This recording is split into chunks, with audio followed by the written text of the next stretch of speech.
오늘 우리가 읽은 말씀을 가지고 믿음의 순종이라는 제목으로 말씀을 나눌 때에 우리에게 깨닫는 은혜가 있기를 주님의 이름으로 축원합니다. 제 동기 한 선교사님께서 오랜만에 한국 땅에 와가지고 교제를 하게 되었습니다.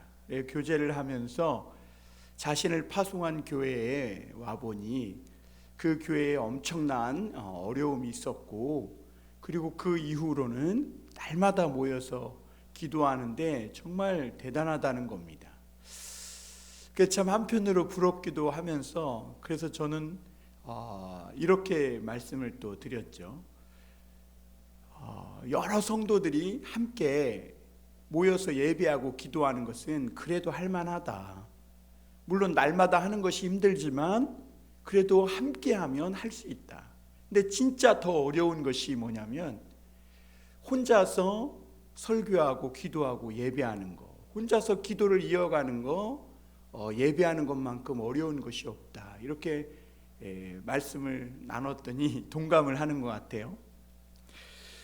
여러분, 구약 성경이나 신약 성경이나 하나같이 말씀하고 있는 게 뭐냐면 마지막 때에는 이 예배가 해이해지고요, 믿음과 신앙이 성도들에게서 떠나는 성도들이 많다는 거예요. 그래서 한결같이 말씀하고 있는 게 뭐냐면 끝까지 견디는 자가 구원을 얻는다는 거예요. 그 계시록의 그 신약 성경의 맨 끝에도 장차 이제 주님께서 다시 오실 것인데 말씀을 듣고 읽고 묵상하는 하는 자는 깨달을진저. 뭘 깨달으라는 거예요? 마지막에 한때 두때 반때가 큰 환란이 올 거라는 거예요. 많은 성도들이 믿음과 신앙을 배신하는 일이 일어나고 교회를 떠나고 예배가 해이해지고 기도하지 않고, 그러나 끝까지 견디는 자는 구원을 얻을 것이다. 여러분, 엘리야가 가장 힘들었던 것이 뭐예요? 자기만 남았다는 것 같은 그런 외로움과 고독함에 빠진 거예요. 모든 선지자들이 이세벨의 그 계략에 넘어가 가지고 하나님과 바알 신앙 사이에서 우물쭈물하고 있는 거예요. 그러니까 이 엘리야가 혼자 그러한 상황 속에서 예배하고 기도하는 것 참 어려웠던 것이죠.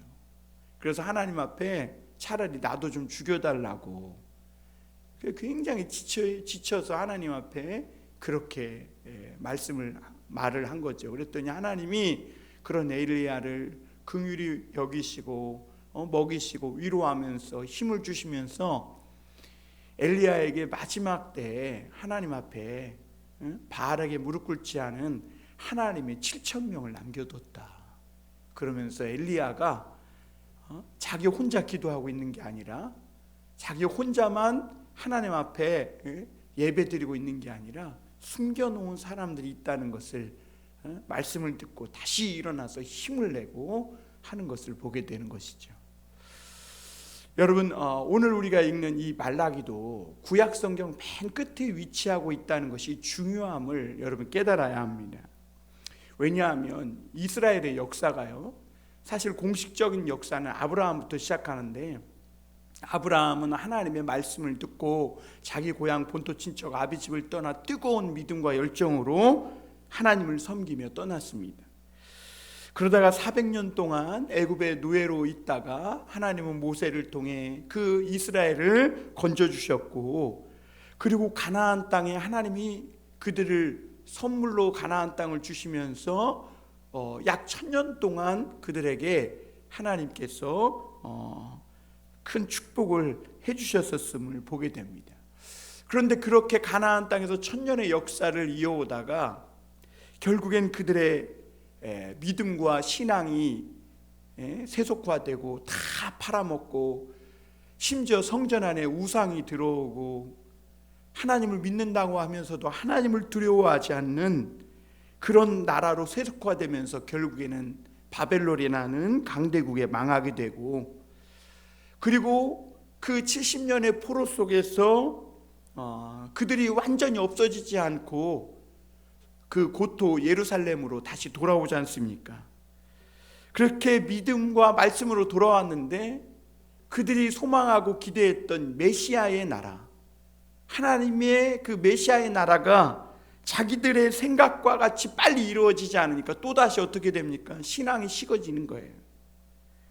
그러면서 이방인과 통혼하기 시작하고요, 또다시 바벨론 포로로 잡혀가기 전에 세속화되었던 그런 똑같은 모습으로 변해가기 시작하는 거죠.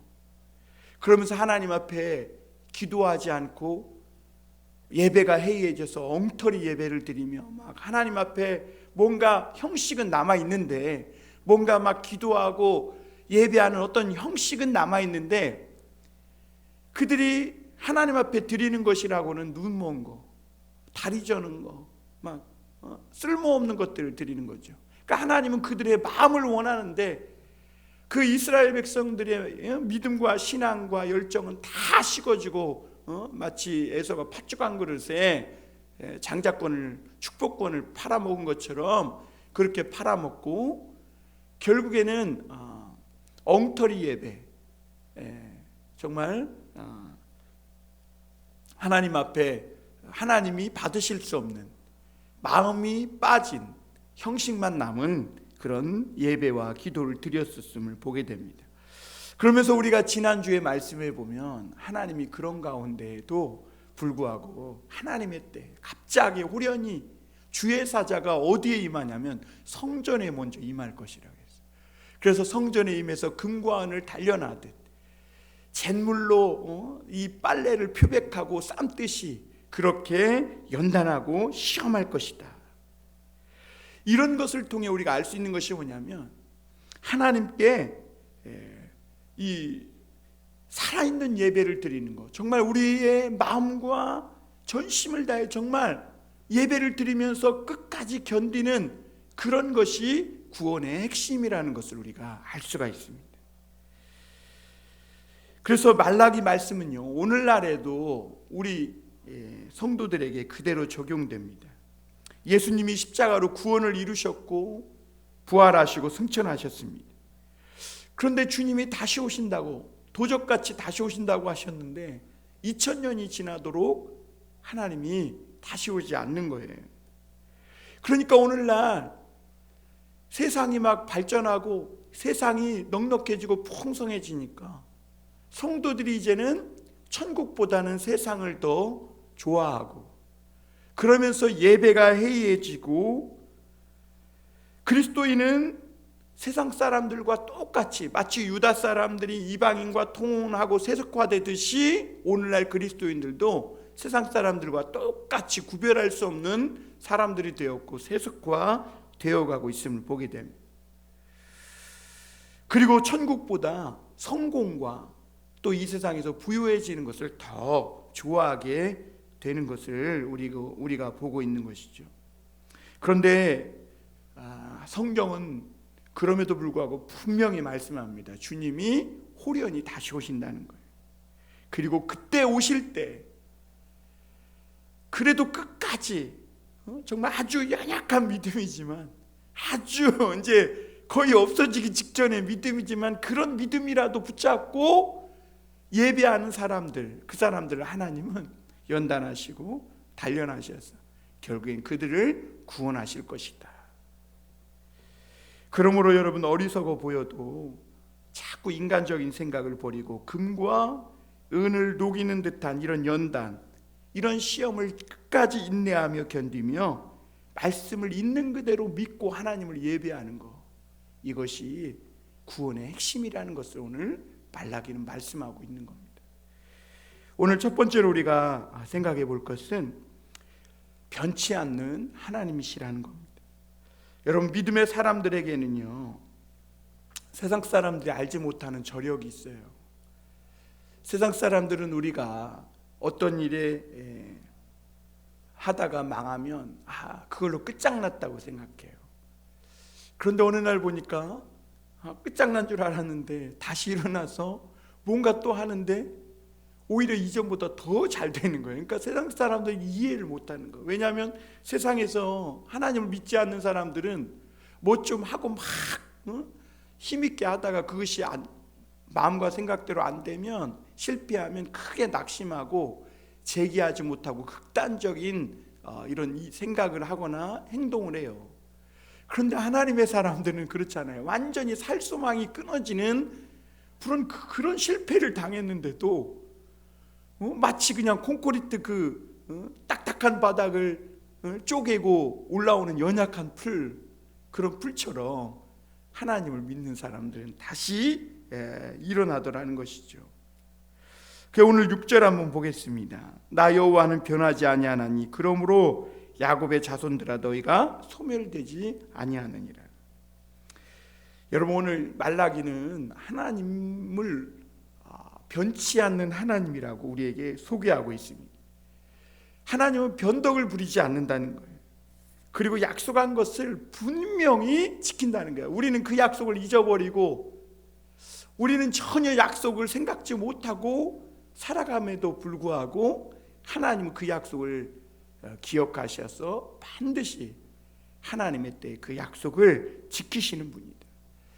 여러분, 당시 바벨론에 엄청난 많은 민족과 나라들이 망했어요. 특히 유다 근방에 있는 모든 나라들도 다 망했거든요. 암몬, 모압, 블레셋 다 망했어요, 바벨론이.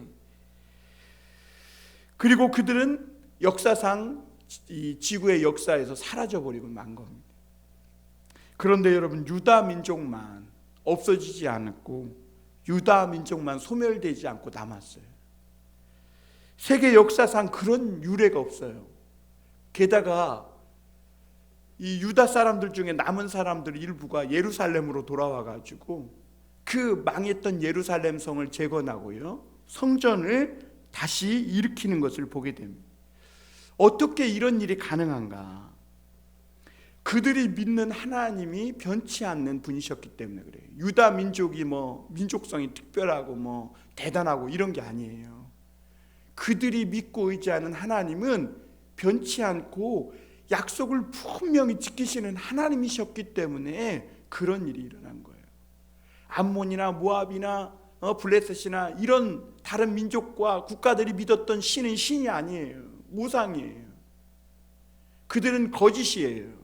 그러나 유다 민족이 믿었던 하나님은 약속하신 것을 반드시 지키시는, 그리고 우리의 기도를 들으시고 우리의 모든 고난과 어려움과 형편을 보시고 하나님께서 하나님의 계획에 따라 인도하시는 살아계신 하나님이시기 때문에 그래요. 그 하나님은 유다 사람을 바벨론의 포로가 되게 했어요. 그래가지고 70년 동안이나 막 금과 은을 연단하듯이 막 뜨거운 불로 막 유다 사람들을 연단한 거죠. 그 유다 사람들은 70년 포로로 있으면서 자기들이 다 타서 없어질 것 같았어요. 완전히 번아웃돼서 그냥 끝장날 것 같은 거예요. 그런데 오히려 어떻게 해요? 오히려 유다 백성들에게 그동안 자기들도 몰랐던 그 믿음에 끼었던 이 불순물들, 더러운 찌꺼기들이 빠지면서 오히려 더 순결하고 더 정직하고 정말 하나님의 말씀이 살아있는 말씀이라는 것을 정말 깨끗한 믿음으로 믿게 된 거예요. 그러니까 도리어 바벨론이 망하고 유다가 살아남습니다. 참 놀라운 일이죠. 그리고 게다가 바벨론이 망하고 유다 사람들이 살아남아서 자기들은 망한 예루살렘으로 돌아와서 다시 회복되는 겁니다. 여러분, 어떻게 이런 일이 일어날 수 있습니까? 하나님은 참으로 특별한 분이십니다. 그리고 하나님을 믿는 성도들은 정말 하나님 앞에 세상에서 특별한 존재들이라는 것을 우리에게 가르쳐주고 있는 거죠. 세상 어떤 나라도 어떤 민족도 망한 후에 살아남은 민족이 없습니다. 심지어 로마도 그래요. 더욱이 70년 동안 포로로 살다가 돌아와 성전을 지은 나라는 세상에 더더욱 어떤 나라도 없습니다. 그럼에도 유다 사람들이 그렇게 살아남고 다시 일어날 수 있었던 것은 하나님은 변하지 않는 분입니다. 이랬다 저랬다 하는 분이 아니시고, 누구라도 그 살아계신 하나님의 말씀을 믿고 끝까지 믿음으로 서 있기만 하면 반드시 그 약속하신 말씀대로 그를 구원하시고 심지어 에스겔의 골짜기처럼 우리가 완전히 바싹 말라서 마른 뼈와 같이 됐을지라도 하나님은 주의 사자를 보내서 말씀을 통해 우리에게 살가죽이 덮여지게 하시고 하나님의 생기를 주어서 다시 살리시고 일으키시고 축복하시는 하나님이라고 말씀하고 있는 거예요. 그래서 다니엘이 여러분 사자굴에서 말씀과 함께 죽기를 원할 때 다니엘이 살아난 거죠. 다니엘의 세 친구가 주여 이 느부갓네살 왕이여, 우리가 저 풀무불에 던지어질지라도 왕의 신상에 절하지도 않을 것이고 하나님이 우리를 살리실 것이라고, 설령 그리 아니하실지라도 우리는 왕의 신상에 절하지도 않겠다고 하면서 주의 말씀과 함께 풀무불에 죽고자 했을 때 하나님은 그들을 거기서 건져내신 것을 볼 수가 있습니다. 하나님은 이랬다 저랬다 하는 분이 아니시고 누구라도 말씀을 믿으면 반드시 그 약속하신 대로 건지시는 하나님이십니다. 그러므로 여러분, 우리가 진실로 하나님을 믿잖아요. 그러면 우리는 망하고 싶어도 망할 수 없는 사람이 되는 거예요. 정말 하나님을 믿으면. 왜냐하면 하나님이 절대로 망하게 두지 않아요. 오늘날 그리스도인들도 제대로 사명을 감당하기만 하면 우리가 하나님의 축복이 더디올 수는 있어요. 정말 우리가 완전히 죽은 것 같아가지고 끝난 것 같은 상황이 올 수도 있어요. 그러나 여러분, 그럼에도 불구하고 하나님은 절대로 우리를 망하게 하지 않으신다는 겁니다. 왜냐하면 하나님은 살아계시고 반드시 약속을 지키시는 변치 않는 하나님이시기 때문에 그래요. 우리가 그것을 야곱에게서도 볼 수 있죠. 야곱은 에서보다도 약하고 할 수 있는 것이 별로 없어요. 그리고 외삼촌 라반의 집으로 피한다고 피했는데 맨날 거기서 억울하고 억울한 일을 당하고 속고 착취당하고 그래요. 라반의 삼촌 라반의 말에 꼼짝 못해요. 그냥 또 그렇게 7년을 당해요. 그런데 여러분 어떻게 해요? 야곱은 소멸되지 않고 어떻게 해요? 라반은 오히려 소멸되는 것을 볼 수가 있습니다. 하나님의 말씀을 끝까지 붙드는 자, 그 야곱은 절대로 그래서 하나님이 소멸되지 않을 것이다 라고 오늘 너희가 소멸되지 아니하느니라 라고 말씀하고 있는 것이죠. 두 번째로 하나님은 너희가 하나님께로 돌아오라 이렇게 말씀합니다. 7절 볼까요? 만군의 여호와가 이르노라 너희 조상들의 날로부터 너희가 나의 규례를 떠나 지키지 아니하였도다. 그런즉 내게로 돌아오라. 그리하면 나도 너희에게로 돌이키리라 하였더니 너희가 이르기를 우리가 어떻게 하여야 돌아가리까 하는도다. 여러분, 이스라엘 백성들이 가장 오해했던 것이 뭐냐면 하나님이 그들을 너무너무 사랑하니까 무엇든지 다 당연하게 생각했던 거예요. 그러니까 문제가 뭐냐, 하나님이 이스라엘을 애굽에서 건져낼 때부터 무척 사랑하신 거예요. 그래서 여수르나라고 막 부르세요.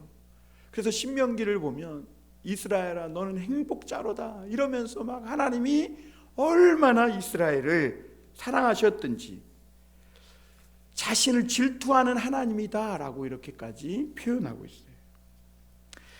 여러분, 사실 인간이 하나님의 질투까지 받으면서 사랑받을 만한 존재가 되지 못하죠. 왜냐하면 우리가 우리 자신을 보면 알아요. 우리가 거룩하시고 완전하신 그 하나님의 질투까지 받을 만한 그런 사랑까지 받을 만한 사람이고 존재입니까? 그런데도 하나님이 너무너무 사랑하니까 이스라엘이 건방지게도 하나님의 이 은혜와 사랑을 당연한 것으로 여기는 겁니다. 그리고 도리어 하나님을 이제는 뒷방 노인 취급하는 것이죠. 그 하나님은 이스라엘 백성들의 마음을 원하는 거예요.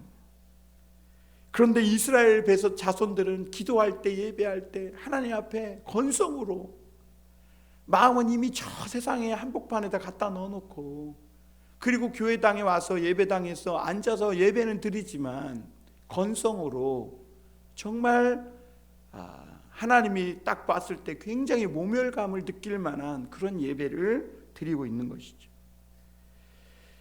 그들은 하나님을 사랑하지도 않았고 겉으로만 믿는 척, 겉으로만 하나님을 섬기는 척, 그러면서 실제로 속마음은 하나님께 저는 거, 병든 거, 막 눈먼 거, 이런 걸 가지고 나와서 하나님 앞에 예배 드린 것이죠.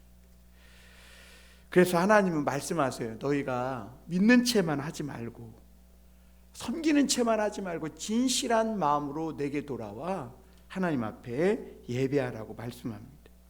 그런데도 이스라엘은 반문해요. 우리가 어떻게 해야 하나님께 돌아가리까? 그러니까 너무 멀리 간 거예요. 자신들이 얼마나 멀리 하나님께서 떨어져 있는지조차도 스스로 생각하지도 못하고 인식도 못하는 거예요. 그러니까 너무 그 믿음과 신앙이 희미해지고 하나님께서 너무 멀어지다 보니까 어떤 마음이 드냐면, 이제는 우리도 할 만큼 했는데 하나님 뭘 더 요구하십니까? 우리가 이렇게 코로나도 견디고 뭐도 견디고 이렇게 할 만큼 하고 있지 않습니까? 그런데 하나님은 너희가 형식적으로 뭔가 할 만큼 하는 것을 원하는 게 아니라, 단 한 번을 하나님 앞에 예배해도 그 진실한 마음으로, 순결하고 정말 깨끗한 마음으로 열정적으로 하나님을 사랑하는 그 마음을 원하신 것이죠. 그 하나님은 여호와의 사자가 호련히 그의 성전에 임할 것이다 라고 말씀하셨습니다. 그 말씀 앞서 말씀드린 대로 하나님께서 우리를 판단하실 때 다른 것이 아니라 하나님께 드리는 이 예배로 우리가 판단받을 것이라는 거죠. 겉으로 드러나는 뭐 했냐 뭐 이런 게 아니라 얼마나 진실한 믿음으로, 순결하고 깨끗한 믿음으로 하나님 앞에 예배했느냐, 이걸로 너희가 판단받아. 그래서 주님이 성전에 호련히 임하는 거예요. 사실 옛날 이스라엘 백성이나 오늘날 우리들이나 가장 큰 숙제가 뭐냐면, 경건치 못한 우리가 거룩하고 완전한 하나님을 섬기고 살아가는 거, 이게 가장 큰 숙제예요. 어떻게 이 잿덩어리인 인간이 거룩한 하나님을 감히 감당할 수 있겠느냐 하는 것이죠. 그러니까 오늘 우리가 예수님을 믿는다는 것 자체가 엄청난 기적인 겁니다. 우리의 본성을 보면 하나님의 말씀을 단 한 말씀도 순종할 수 없는 자들입니다. 그런데 하나님이 우리가 그런 잿덩어리, 허물덩어리임에도 불구하고 축복을 받는 길을 열어주셨어요. 할 수 있는 길을. 뭐냐? 내 죄를 대신해서 십자가에 달려 돌아가신 그 예수님을, 못 박혀 죽으신 예수님을 정말 진실로 믿으면 주님께서는 그냥 내 죄와 모든 허물을 다 사해 주시고, 죄를 이기는 능력, 주의 말씀을 순종하고 기도할 수 있는 이 능력을, 성령의 능력을 위로부터 막 쏟아부어 주신다는 거예요. 예수님을 진실로 믿기만 하면. 그러므로 여러분, 오늘 옛날 이스라엘, 지금 말라기 시대 때 이스라엘이나 오늘 우리나 사는 길이 어디에 있느냐? 정말 미친 듯이 다른 게 뭘 많이 해야 된다, 그걸 얘기하는 게 아니라 마음으로, 오늘 우리 마음으로 정말 하나님의 말씀을 사랑하고 정말 열정적으로 그렇게 주님을 예배하는 거예요. 하나님이 다른 거 원치 않으세요. 말씀을 사랑해서 막 말씀을 사모하고 우리 마음이 세상에 있지 않고 정말 뜨겁게 주님을 사랑하는 거예요. 여러분, 이렇게 이스라엘 자손들이 하나님의 말씀과 이 예배를 얼마나 사랑하느냐는 다른 민족들에게도 엄청난 영향을 미쳤습니다. 왜냐하면 하나님이 이스라엘을 다른 사람들의 죄를 위해서 기도하는 제사장으로 세우셨기 때문에, 그래서 그들이 말씀을 사랑하지 않고 하나님께 진정한 예배를 드리지 않으면 다른 사람의 죄가 그대로 있는 겁니다. 그래서 그들이 신앙이 침체되고 하나님의 말씀도, 하나님의 기도의 능력도 믿지 않으니까 정말 그 온 세상이 하나님의 저주 가운데 심판 가운데 그렇게 나타나게 되는 것이죠. 그래서 하나님은 너희가 몸만 돌아오지 말고, 몸만 예배당에 와 있지 말고 너희의 진정한 바른 사명을 깨닫고 돌아오라, 전심으로 돌아오라 말씀합니다. 그러면 하나님도 너희에게로 돌아갈 것이다, 돌이킬 것이다. 여러분, 우리의 기도 제목이 뭐예요? 오늘 하나님 우리에게 돌아오시는 것 아니에요. 오늘날 한국교회의 문제가 뭐예요? 하나님이 돌아오시는 거예요. 하나님이 돌아오셔야 교회가 살고 성도들이 살고 부흥이 임하고 기도 응답의 역사가 일어나고 부흥의 놀라운 이런 능력들이 나타나는 거예요. 하나님이 돌아와야 돼. 하나님의 영광이 돌아와야 되는 거예요. 하나님이 돌아온다는 것은 곧 기도 응답이 되고 다시 부흥하고 일어나는 역사가, 기적과 능력이 나타난다는 것을 의미하는 것이죠. 우리가 생각할 때는 하나님께서 70년이나 바벨론 포로로 고생하고 그렇게 참 연약한 믿음일지라도 말씀을 믿고 예루살렘으로 돌아왔는데, 그런 이스라엘 자손들에게 먼저 하나님이 부요함을 주시는 것이 마땅하지 않은가, 이런 생각을 할 수가 있어요. 그런데 여러분, 하나님은 그러지 않으셨죠. 우리가 학계 스가랴 뭐 이런 데를 봤듯이, 그 말씀을 봤듯이 이스라엘로 돌아왔죠. 예루살렘으로 돌아왔음에도 여전히 어려움이 있었고 여전히 가난했고 힘들었어요. 그런데 거기다가 학계 선지자는 산에서 나무를 찍어다라도 성전을 지어라, 이러니 뭐 살겠어요.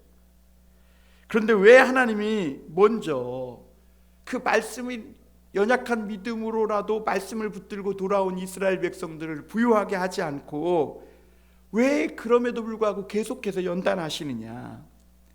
그들이 하나님의 사명을 받은 자로서 말씀과 기도의 능력을 되찾게 하기 위함이에요. 그래야 전적으로 하나님을 믿는 제사장들과 같은 사람들이 될 수 있기 때문에, 그리고 또 그래야 하나님이 주신 사명을 감당해요.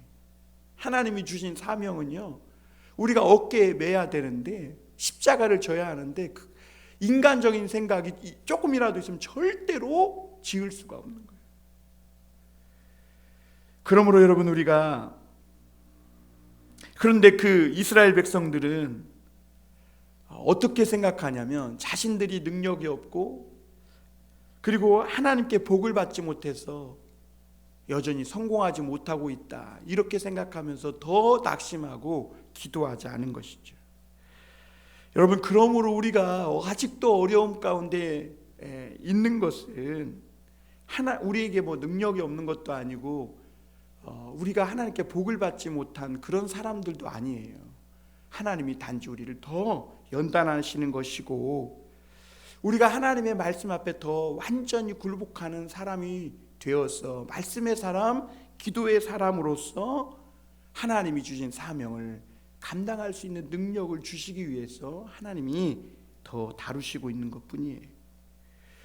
여러분, 우리가 기도의 사람, 말씀의 사람이 되기만 하면 하나님은 연약하고 그 하나님의 사명자로 서기 위해서 정말 그 극한 시련과 비참한 그런 상황 가운데 있는 우리들에게 긍휼과 능력을 베풀어 주실 거라는 것이죠. 여러분, 오늘도 사람들이 하루라도 사고 없이 이렇게 살아가는 것은 그냥 있는 것이 같지만, 누군가 세상과 또 사람들을 위해 기도해 주는 덕분이라는 것을 여러분 기억하셔야 합니다. 하나님은 우리가 우리 인생을 하나님의 말씀과 기도하는 데 붙들려 사는 인생이 되기를 원하는 거죠. 그냥 세상에서 막 잘 먹고 잘 살고 돈 많이 벌어서 죄 짓다가 막 그렇게 끝나는 인생이 아니라, 뭔가 좀 부족해도 연약해도 더 하나님을 의지하고 말씀과 기도에 붙들려서 그렇게 살아가는 인생이 되기를 원하는 것이죠. 하나님이 그러면 인생도 책임져 주신다는 겁니다. 오늘 그런데 8절 9절 한번 보면, 사람이 어찌 하나님의 것을 도둑질하겠느냐? 그러나 너희는 나의 것을 도둑질하고도 말하기를 우리가 어떻게 주의 것을 도둑질하였나이까 하는도다. 이는 곧 11조와 봉헌물이라. 너희 곧 온 나라가 나의 것을 도둑질하였으므로 너희가 저주를 받았느니라. 하나님은 이스라엘 백성들뿐만 아니라 온 나라가 하나님의 것을 도둑질했다, 이렇게 말씀합니다. 그러니까 당시 유다 사람들이요, 고토로 예루살렘으로 돌아오긴 했지만 11조와 헌물을 하나님 앞에 바치는 것에 대해서 점점 더 다른 생각을 품기 시작했습니다. 왜냐하면 그들이 예루살렘, 그 폐허가 된 예루살렘으로 돌아왔는데 그들의 장래가 불투명하고 불확실한 거예요. 그러니까 믿을 수 있는 것은 오직 눈에 보이는 돈밖에 없다는 생각이 들었고, 그러니까 11조와 헌물을 하나님 앞에 바치는 것이 굉장히 아까워지기 시작한 겁니다. 그 유다 사람들은요, 하나님 앞에 이런 것을 바치는 것이 손해라고 느껴지기 시작했습니다. 그 제대로 바치지 않아요. 그러니까 어떤 일이 일어납니다. 제사장들이 그들이 바치는 11조와 헌물을 먹고 제사장의 직무를 전심으로 감당해야 하는데 백성들이 바치지 않으니까 굶어 죽게 생긴 거죠. 그러니까 제사장 직무를 버리고 세상에 일하러, 아르바이트하러 떠나는 그런 악순환이 계속된 거예요.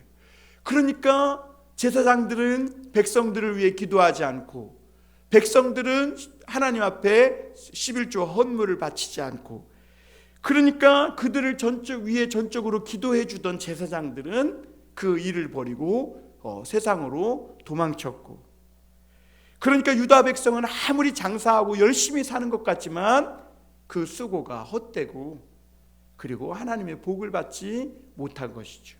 이런 악순환이 계속된 거예요.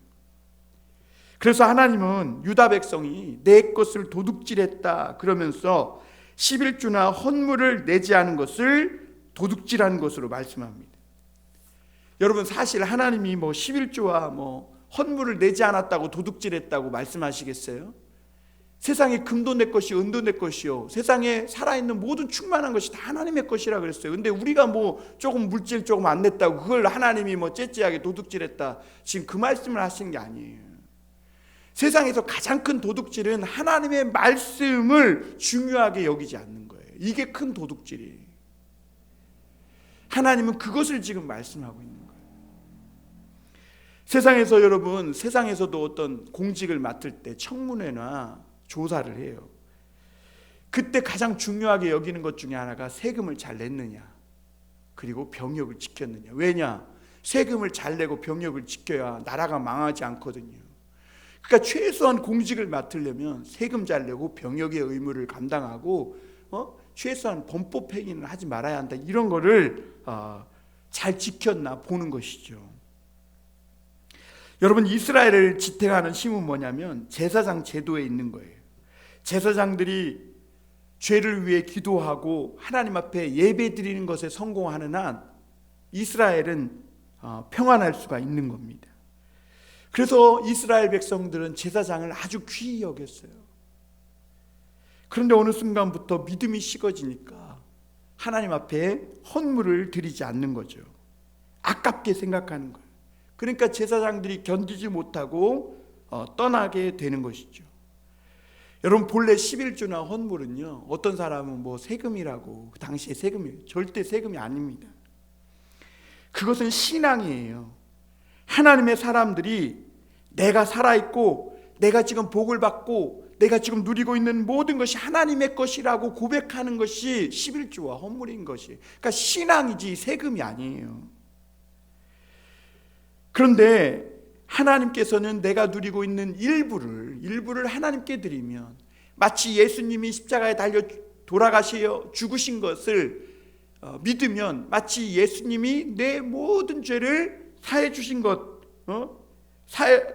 우리가 지은 모든 죄를 위해 죽으신 것으로 하나님이 인정하듯이, 그렇게 나의 일부를 드리면 하나님이 내가 전부를 바친 것으로 인정해 주시는 것이죠.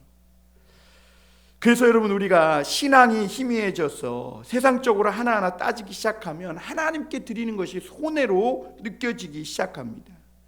그러나 모든 것이 하나님의 것이라고 생각하면 아까울 것이 없는 것.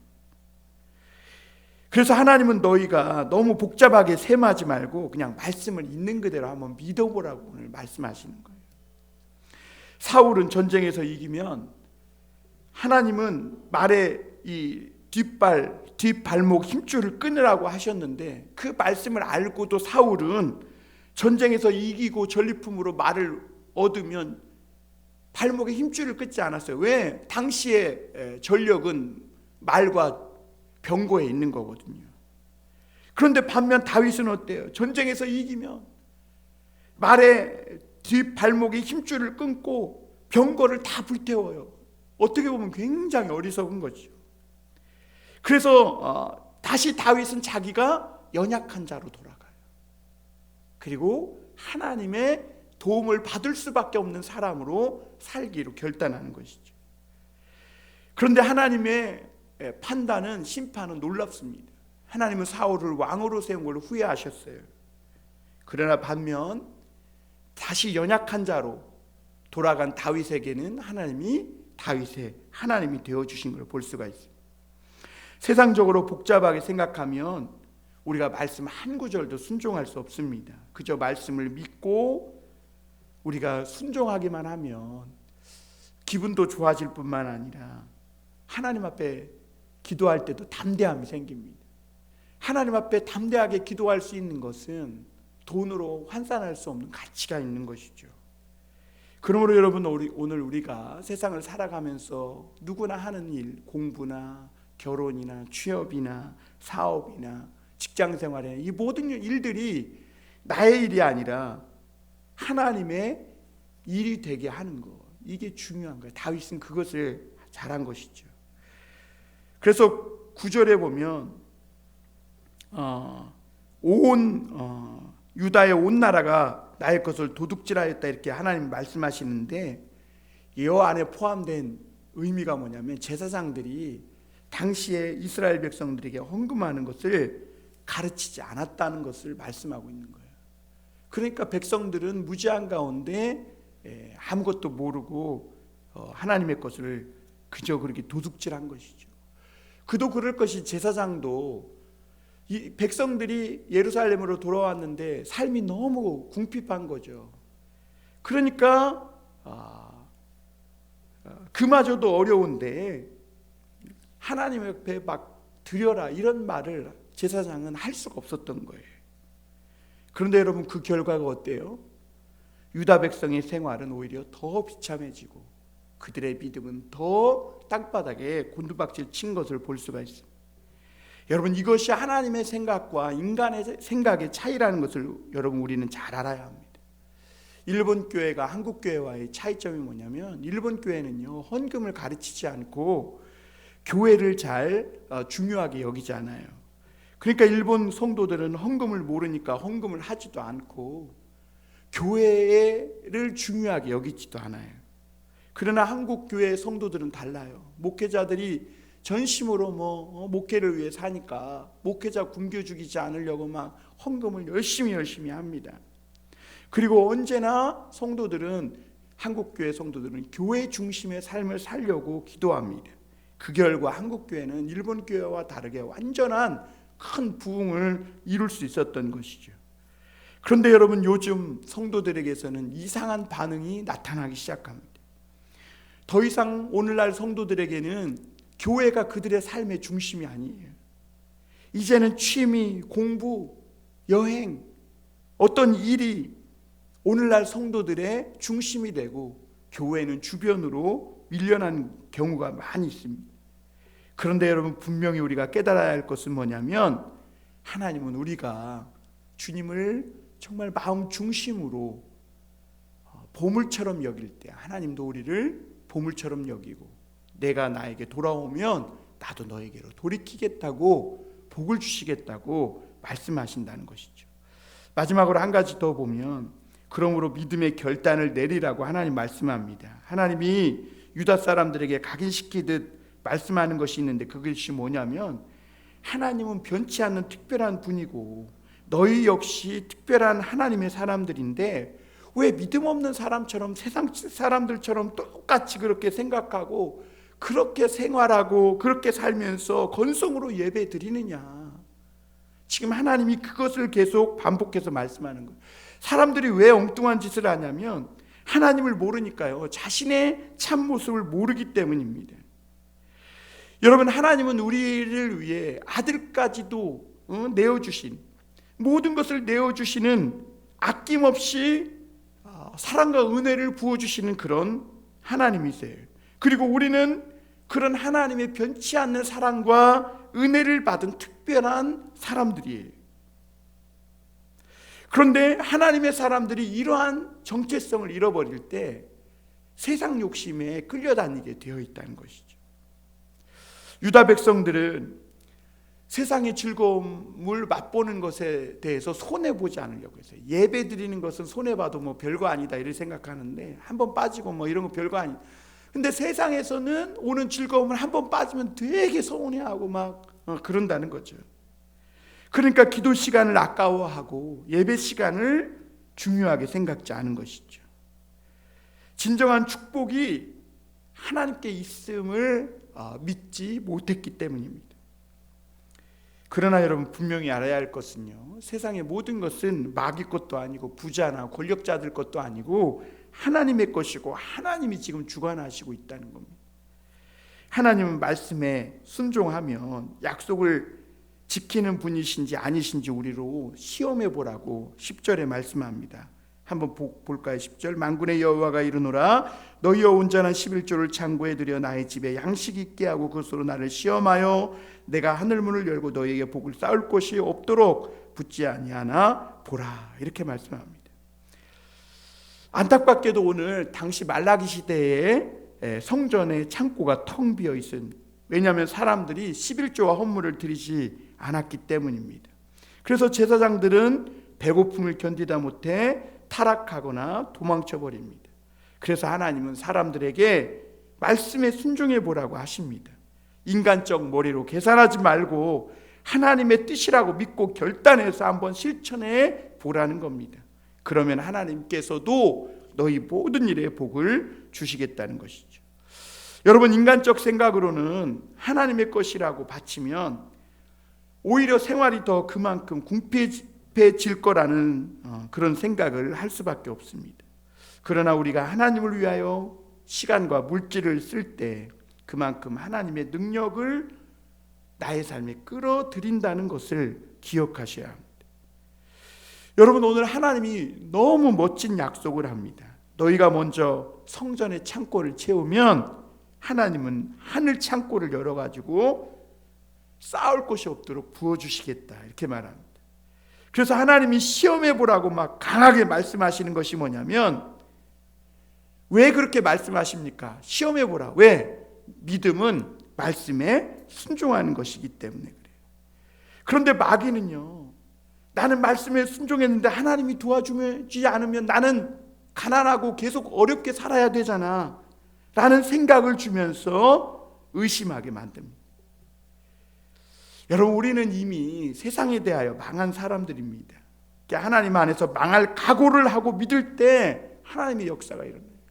사렙다 과부가 남은 것을 먹고 죽으려고 하다가도 하나님의 선지자에게 드렸을 때 하나님은 그 가뭄과 위기를 이기고도 남을 만큼 축복해 주신 걸 볼 수가 있죠. 여러분, 우리가 하나님을 위해 조금 희생하면 하나님은 우리를 위해 모든 것을 희생하시는 분이라는 거예요. 그러므로 때때로 응답이 더딘 것 같아도 인내하고 결단하라는 것이죠. 11절부터 12절에 보면 우리 한번 볼까요? 만군의 여호와가 이르노라, 내가 너희를 위하여 메뚜기를 금하여 너희 토지 소산을 먹어 없애지 못하게 하며 너희 밭에 포도나무 열매가 기한 전에 떨어지지 않게 하리니 너희 땅이 아름다워 짐으로 모든 이방인들이 너희를 복되다 하리라. 만군의 여호와의 말이니라. 여러분, 우리 평생의 가장 큰 축복은요, 하나님의 교회가 성령으로 충만하고 사람들이 막 죄를 회개하고 구름대같이 교회로 몰려오는 거, 이때가 우리 인생의 가장 큰 축복을 받은 때라는 것을 알아야 합니다. 그래서 여기서 싸울 곳이 없도록 부어주신다고 하신 하나님의 말씀은 단지 그냥 우리가 하나님 앞에 뭐 내 먹을 것 손해 보고 좀 희생하고 물질을 드리면 하나님이 뭐 우리 집을 부자가 되게 해주시고 막 직장도 대기업에 들어가고 아들도 대학에 쳐 이런 걸 말씀하는 게 아니에요. 여기서 하나님이 말씀하시는 진정한 의미는 성령의 풍성한 축복을 의미하는 겁니다. 하나님이 시험해 보라는 것은 우리 개인적 물질적인 풍요와 어떤 부유한 생활을 의미하는 것 이상의 의미를 담고 있는 거예요. 여러분, 우리에게는 사실 돈보다 물질보다 더 중요한 것이 있잖아요. 우리는 이 세상의 삶보다 더 중요한 천국의 삶이 남아 있잖아요. 우리에게는 하나님의 성령으로 말미암아 부어주시는 참 만족, 기쁨, 말씀의 깨달음, 이것이 훨씬 더 물질보다 중요합니다. 그러니까 우리가 물질 좀 없으면 그냥 인내하고 견디며 살아도 우리 안에 성령의 구원의 기쁨이나 평안을 잃어버리면 막 힘들죠. 믿음이 식어지면 막 괴롭습니다. 죄를 지면 더 고통스러워요. 왜냐하면 우리는 하나님의 성령의 은혜로 사는 사람들이기 때문에 그래요. 말라기 선지자가 선포하는 11조와 헌물에 대한 오늘 말씀은 너희가 11조와 헌물을 바치면 하나님이 축복해 주시겠다는 말씀보다 더 고상한 말씀입니다. 오히려 세상적인 계산, 이런 생각들이 진정한 하나님의 성령의 축복을 가로막고 있다는 것이죠. 사람들은 불안하니까 자기도 모르는 소리들을 막 자꾸 따라가고 그것에 순종하며 살아갑니다. 그런데 믿는 자들은 절대로 세상의 그 소리에 흔들리지도 따라가지도 말아야 합니다. 하나님의 말씀을 사랑하고 믿을 때 하나님은 최고의 축복을 우리의 인생에게 주시는데 우리로 말미암아 막 교회가 부흥하고 사람들이 막 회개하고 변화되는, 정말 이 땅의 마지막 때 그 추수의 엄청난 축복을, 영혼의 추수의 축복을 주시는 것이죠. 오늘 우리가 이렇게 어렵고 힘든 건 하나님은 우리로 말미암아 그런 사명을 감당하게 하시기 위함인 것이죠. 여러분, 우리가 우리 자신의 존귀한 모습을 회복하여서 걱정과 염려를 주님께 맡기고 정말 말씀을 사랑하고 진심으로 예배하고 기도하는 성도가 되어서 마지막 때 하나님의 성령의 이 축복의 능력, 마지막 때 추수하시는 그 하나님의 풍성한 추수의 은혜를 누리며 살아가는 우리 모두가 되기를 주님의 이름으로 축원합니다. 기도하겠습니다.